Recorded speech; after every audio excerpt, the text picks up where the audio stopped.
There is perhaps no mythical creature so cemented in folklore, so common in media, and so clear in humanity's collective imagination as the mermaid. Since ancient times, mermaids have called to us, beckoning from the unknown depths, their hybrid anatomy and embodiment of the beauty and danger of the sea itself. Why has the image of the mermaid persisted through millennia and across cultures around the world? And could there be a grain of truth to any of these legends? Settle in, dear traveler, as we embark on a voyage to discover the mysteries of these aquatic amalgams, and along the way, we might learn just a bit more about what it means to be human.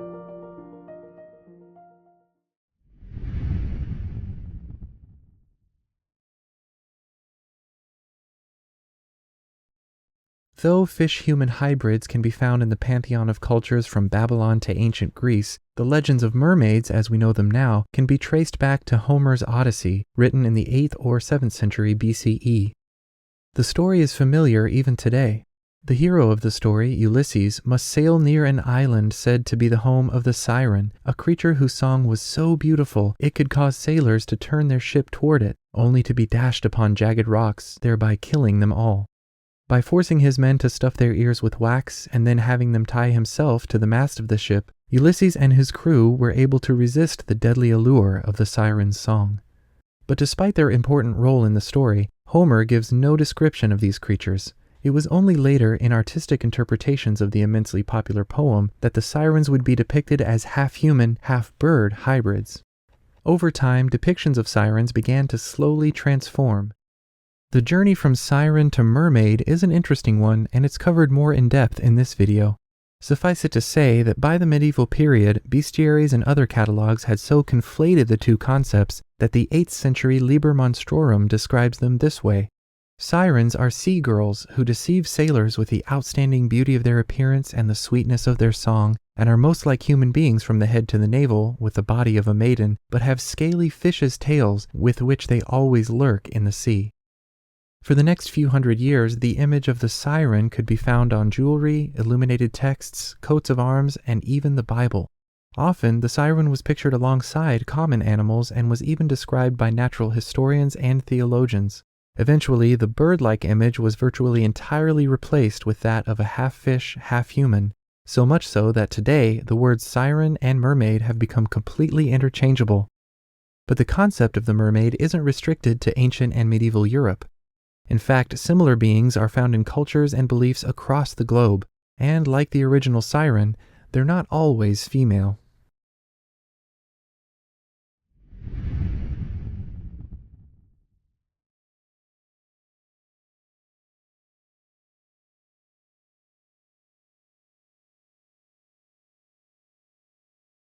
Off the coast of Scotland, you may come across the blue men of the Minch, also known as storm kelpies.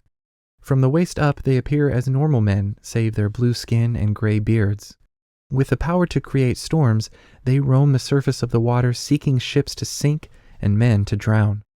In Africa, legends speak of a water spirit called Mamiwata, which means mother of the waters. For those who worship this spirit, often depicted in the form of a half-fish or half-serpent human, beauty, health, and wisdom are bestowed. Some of these spirits may have spawned tales of mermaids in the Caribbean regions when slaves brought their folklore with them to the West. Aquatic humanoids can also be found in the myths of the Inuit people of northern Alaska and Canada. Inuit mothers would warn their children of the qualupalik, creatures whose silhouette may appear human, but who are covered in scaly, bumpy skin. Like the siren, the qualupalik may lure a child to the shore with a sound like low humming, only for the child to be suddenly attacked, pulled beneath the frigid waves by cold, webbed hands. On the other side of the world, the Boto Encantado stalks the Amazon River, usually in the form of a river dolphin, but occasionally this shape-shifting spirit may take the form of a handsome young man or beautiful young woman who can venture onto land in order to seduce and abduct unwitting humans. With legends like these and many more too numerous to cover here, we have to ask ourselves, can this many cultures actually be on to something? Is it possible that aquatic humanoid creatures actually exist? Throughout history, the answer to this question would be, and sometimes still is, a resounding yes.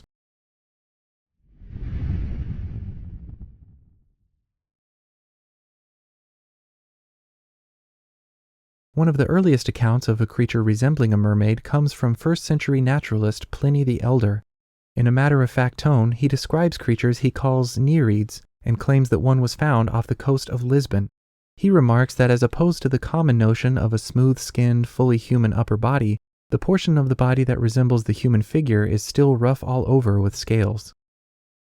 Throughout the next centuries, as people began to sail distant oceans in massive ships, reports of sightings occurred more frequently.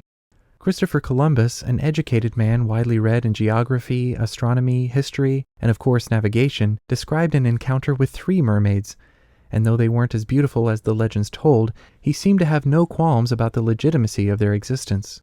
Then, in 1608, during an expedition to discover the Northwest Passage, English sea explorer Henry Hudson claimed that several crew members looked overboard one day and spotted a mermaid.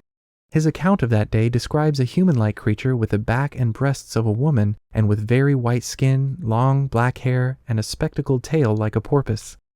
For a time she floated in the waves, came close to the ship's side, and looked earnestly on the men. Just 2 years later, famed colonist and mariner Richard Whitbourne spotted what he described as a strange creature in a Newfoundland harbor. He stated that it was beautiful, with blue streaks resembling hair and a lower body that pointed like a broad-hooked arrow.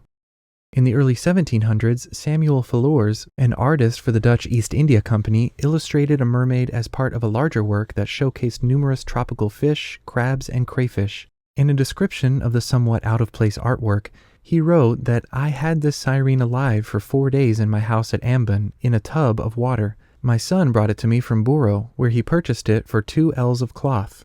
It died of hunger, not wishing to take any nourishment, neither fishes nor shellfishes nor mosses or grasses.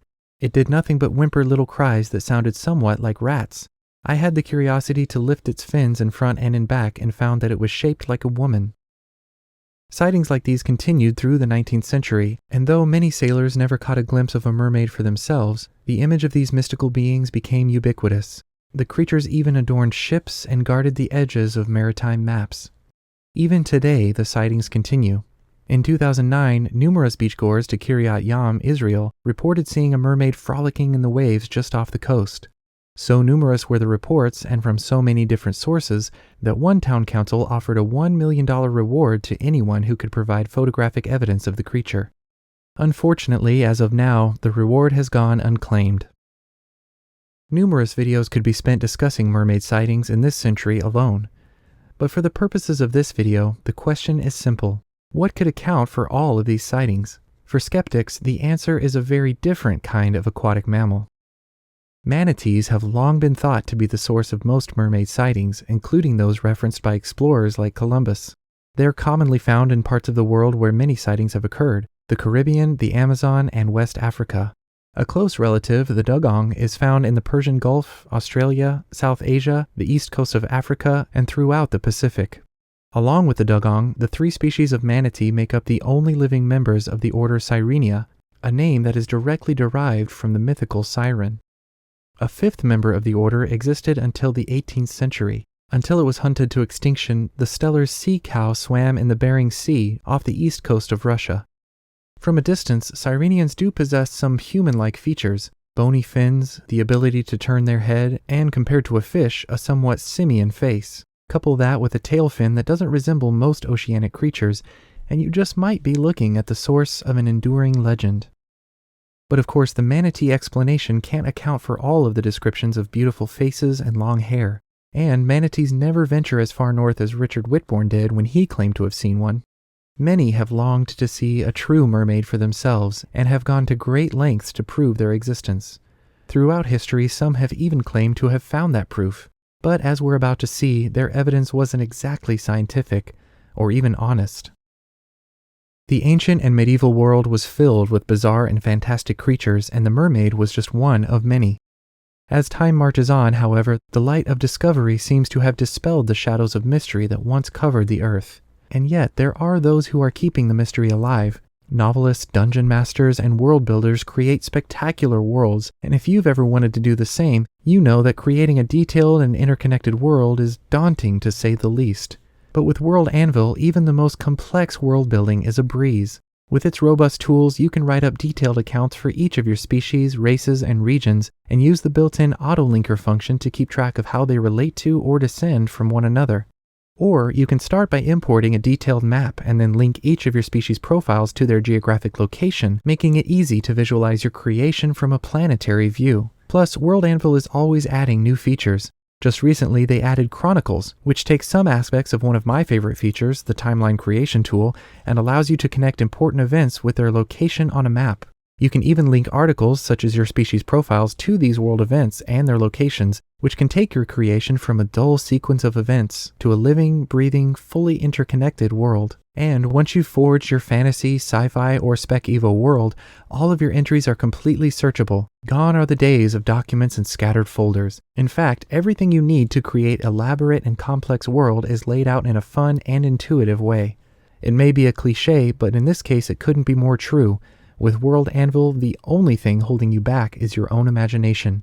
So if you want to try out World Anvil for yourself, just visit worldanvil.com and enter code ThoughtPotato at checkout for a whopping 40% off an annual plan. So if you've had an idea for a fantasy world, a Spec Evo project, or an alien planet, and just haven't figured out where to start, check out World Anvil today and get started. Links are also in the description.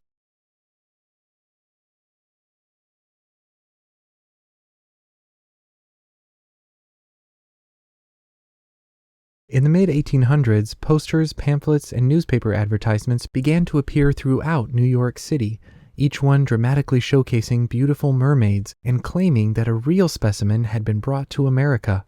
A wave of mermaid mania took hold of the city, and many conversations debated whether such a thing could actually be real. So, when the owner of the so-called mermaid specimen, one Dr. J. Griffin, opened a week-long exhibit on Broadway, the public flocked to the stage in droves. The creature they saw there was certainly not like the advertisements had promised, but it was no less astounding. Gasps rippled through the crowd as they laid eyes on what appeared to be a monkey, shriveled and nearly mummified, whose lower half terminated in the scaly tail of a fish. The creature certainly appeared real, and P.T. Barnum himself would later display it in his American museum. It was so noteworthy that it made an appearance in his autobiography.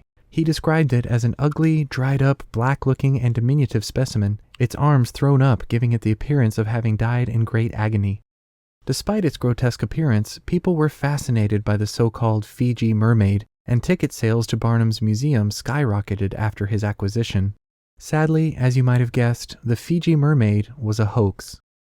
The specimen itself was likely stitched together by a foreign fisherman and was just one of many like it that were used in religious ceremonies in Japan. The specimen had made its way to America through a series of purchases before finally catching the eye of Barnum. Interestingly, Barnum had orchestrated everything from there, including the existence of Dr. J. Griffin. This identity was nothing more than a made-up name assumed by one of Barnum's friends and used to lend legitimacy to the specimen. Barnum certainly knew it was fake all along. Unfortunately, despite surviving a trip across the world and at least several decades, the Fiji mermaid was lost before the end of the 19th century, possibly as a result of one of the many fires that seemed to plague Barnum's exhibitions. It may seem like an obvious hoax to us, but to the people of the time it was a fascinating and almost life-changing discovery. The transcendent allure of the mermaid was reenacted on a small scale in 19th century New York, as beautiful sirens called out from those posters and pamphlets, and people found themselves unable to resist their pull. Of course, they were met with a far less beautiful mermaid than what they had envisioned, but the irresistible promise of a glimpse into the unknown was nonetheless fulfilled. What is it about these creatures that has cemented them so firmly into our collective imagination, and that has appealed to cultures all over the world and throughout the ages? The answer to that question may be as deep and mysterious as the ocean itself.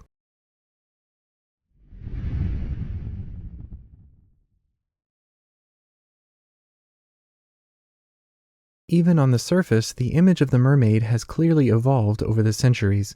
The ancient siren, with her irresistible call and bird-like body, was eventually replaced with a fish-human hybrid.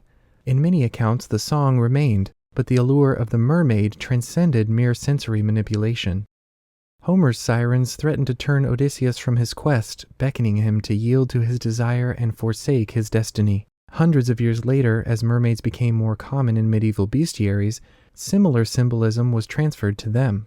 But with the influence of Christianity, it was taken a step further. The seductive qualities long associated with mermaids became symbols of sin. Now, sirens tempted the faithful not only to forsake their destinies, but to give up the salvation of their very souls. Let not a woman with a flowing train cheat you of your senses. Sail past the song, it works death. Exert your will, and you have overcome ruin. Bound to the wood of the cross, you shall be freed from destruction. The word of God will be your pilot, and the Holy Spirit will bring you to anchor in the haven of heaven. The 13th century Nuremberg Chronicle even shows mermaids in the floodwaters surrounding Noah's Ark, though neither sirens nor mermaids are mentioned in the Bible. If you look closely, you'll even notice a mer-dog, as apparently even merfolk have pets. But while we've seen that many people in the Middle Ages took the existence of mermaids as fact, even the idea of a mer-dog wouldn't have been so far-fetched to the medieval reader. Throughout antiquity, it was widely and firmly believed that for each organism on land, there existed a marine counterpart. It was all a part of creation's perfect symmetry. If humans exist on land, it only makes sense that a counterpart would exist in the sea. As T.H. White puts it, the creation was a mathematical diagram drawn in parallel lines. Things did not only have a moral, they often had physical counterparts in other strata. There was a horse in the land and a seahorse in the sea. For that matter, there was probably a Pegasus in heaven. But while humanity had been granted the divine ability to live a righteous life, it seemed that mermaids existed to pull us back to the depths of our basest instincts. As the centuries progressed, however, the creatures once meant to signify the powers of temptation gradually began to personify those very vices and embrace them more fully. In the sexually repressed 19th century, mermaid artwork took on increasingly seductive and mysterious qualities, their intrinsic allure seeming to call from beyond the canvas. In fact, it's the art from this era that became the greatest influence on our modern perception of what the mermaid looks like. Overall, the symbolism we've discussed so far is fairly obvious, but like the ocean itself, there is much more to the mermaid than what appears on the surface.